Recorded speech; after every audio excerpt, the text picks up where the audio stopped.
राजनीति में हर एक सीट की अपनी एक कहानी होती है, लेकिन कुछ कहानियां, जैसे अमनौर की, पूरे सूबे की सियासत का आईना बन जाती हैं। ये कहानी सिर्फ हार जीत की नहीं है, यह है शक्ति, समाज और रणनीति की कहानी, जिसे आज हम समझने की कोशिश करेंगे। 3808। राजनीति में ये सिर्फ एक नंबर नहीं है, ये वो फासला है जो जीत और हार तय करता है।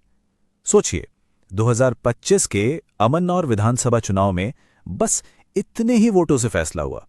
इतना मामूली अंतर कि सवाल उठता है, भाई इस कांटे की टक्कर में आखिर हुआ क्या? तो ये रही वो चुनावी जंग, बिल्कुल साफ साफ।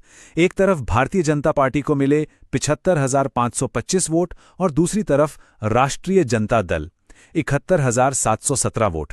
आप देख सकते हैं मुकाबला कितना करीबी था। यही वो राजनीतिक गतिरोध है जिसकी हर परत को आज हम खोल कर देखेंगे। तो सवाल यह है कि जब टक्कर इतनी बराबर की हो तो जीत का वो फॉर्मूला क्या होता है? चलिए अब इस रोमांचक नतीजे की चीर फाड़ करते हैं और समझने की कोशिश करते हैं कि ये लड़ाई जीती और हारी कैसे गई। और देखिए, ये कोई पहली बार नहीं हुआ। 2010 से उठाइए, फिर 2020 और अब 2025। अमनौर में कहानी बदली ही नहीं है।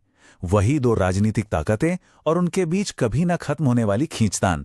एक ऐसा चक्र बन गया है जहां कोई भी 1 इंच जमीन छोड़ने को तैयार नहीं। चलिए अब थोड़ा पर्दे के पीछे झांकते हैं, इन आंकड़ों की गहराई में उतरते हैं, ये समझने के लिए कि आखिर ये गतिरोध, ये डेडलॉक बना क्यों हुआ है। क्योंकि जानते हैं, राजनीति की सबसे बड़ी कहानियां अक्सर नंबरों में ही छिपी होती हैं। तो एक सवाल दिमाग में जरूर आता है ना, कि भाई अगर बीजेपी और आरजेडी में इतनी जोरदार टक्कर थी, तो वो फैसले वाले वोट, वो विनिंग वोट्स आखिर गए कहां? और इसका जवाब उन वोटों में छिपा है जो इन दोनों पार्टियों को मिले ही नहीं। और ये रहे वो वोट। जवाब है ये तीसरी ताकतें। आप देखिए, जन स्वराज पार्टी और बसपा, इन्होंने खेल में एक बहुत ही अहम, एक क्रूशियल रोल निभाया। कैसे? सत्ता के खिलाफ जो वोट थे उन्हें बांटकर और नतीजों पर सीधा सीधा असर डालकर। जरा इस नंबर पर गौर कीजिए, 11,726। इन स्पॉइलर उम्मीदवारों को इतने वोट मिले। और हार का अंतर कितना था? 3,808। मतलब हार के अंतर से 3 गुना से भी ज्यादा। गणित बिल्कुल साफ है, फैसला यहीं से हुआ। अब देखिए, किसी भी चुनाव को समझने के लिए वहां की सामाजिक बनावट, वहां का सोशल फैब्रिक समझना बहुत जरूरी है। ये चार्ट अमनौर की डेमोग्राफिक रियलिटी को दिखाता है।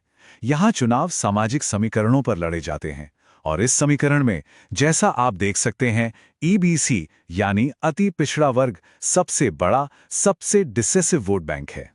और यही डेमोग्राफिक एक बहुत बड़ी राजनीतिक सच्चाई सामने लाता है। आरजेडी का जो कोर वोट बैंक है, मुस्लिम, यादव, वो इनकी ताकत तो है, लेकिन अकेले चुनाव जिताने के लिए मैथमेटिकली काफी नहीं है। उन्हें समीकरण से बाहर निकलना ही होगा।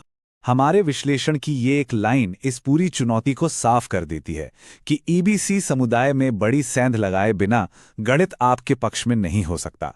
ये कोई विकल्प नहीं है, ये जीत की सबसे बड़ी जरूरत है। तो ये तो हुई आंकड़ों की बात, पर सियासत सिर्फ नंबर गेम तो नहीं है।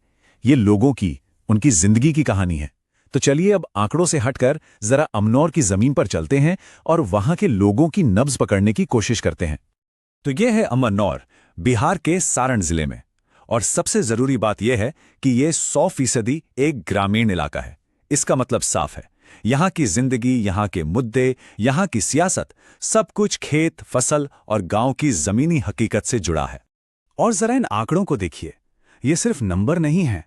0% शहरी आबादी, शिशु मृत्यु दर का इतना ज्यादा होना, बच्चों में बौनापन, ये सब यहां के परिवारों के रोजमर्रा के संघर्ष को दिखाते हैं।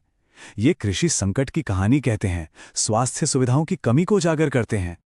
और ये समझना बहुत जरूरी है कि जब लोग वोट देने जाते हैं तो उनके दिमाग में यही रोजमर्रा के संघर्ष होते हैं। जब सवाल बच्चे की सेहत का हो या फसल की बर्बादी का, तो वोट का फैसला बहुत बहुत पर्सनल हो जाता है।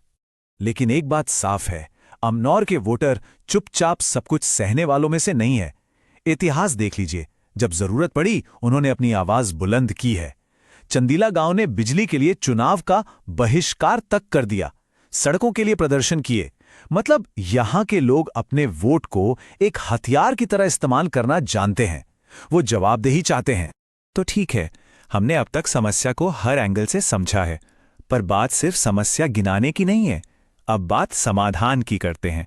हमारा ये विश्लेषण सिर्फ डायग्नोसिस पर नहीं रुकता, बल्कि इस राजनीतिक डेडलॉक को तोड़ने के लिए एक साफ एक्शनेबल रास्ता भी सुझाता है। तो ये है वो 3 तरफा रणनीति। स्टेप 1, एक नया चेहरा जो वोटर की थकान को दूर कर सके। स्टेप 2, जो स्पॉइलर पार्टियां हैं उन्हें न्यूट्रलाइज करना ताकि विपक्ष का वोट एक जगह इकट्ठा हो। और स्टेप 3, जो शायद सबसे हटकर है, एक एग्री डिजास्टर वॉर रूम बनाना, एक तरह का पैरेलल गवर्नेंस मॉडल जो जमीन पर किसानों की समस्याओं का फौरन समाधान दे। चलिए अब जरा एक कदम पीछे हटकर बड़ी तस्वीर देखते हैं। आखिर अमनौर की ये कहानी सिर्फ एक सीट की कहानी क्यों नहीं है? इसका असल सबक क्या है? ये स्लाइड अमनौर की सियासत के सबसे बड़े विरोधाभास को सामने रखती है।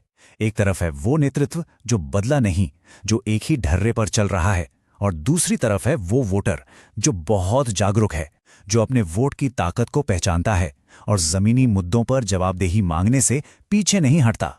तो आखिर में बात यही है, अगर आप अमनौर को समझ गए तो आप बिहार की सियासत की बड़ी लड़ाई को समझ जाएंगे। ये सीट ईबीसी वोट के लिए जो पूरे राज्य में जंग चल रही है और सत्ता विरोधी लहर को जीत में बदलने की जो चुनौती है, उसका एक जीता जागता छोटा सा मॉडल है। तो हम आपको एक आखिरी लेकिन सबसे बड़े सवाल के साथ छोड़े जाते हैं। क्या एक नई सोची समझी रणनीति दशकों से जमे इस राजनीतिक गतिरोध को तोड़ सकती है, या फिर अमनौर का ये सामाजिक और सियासी गणित इतना पक्का है कि इसे बदलना मुमकिन ही नहीं?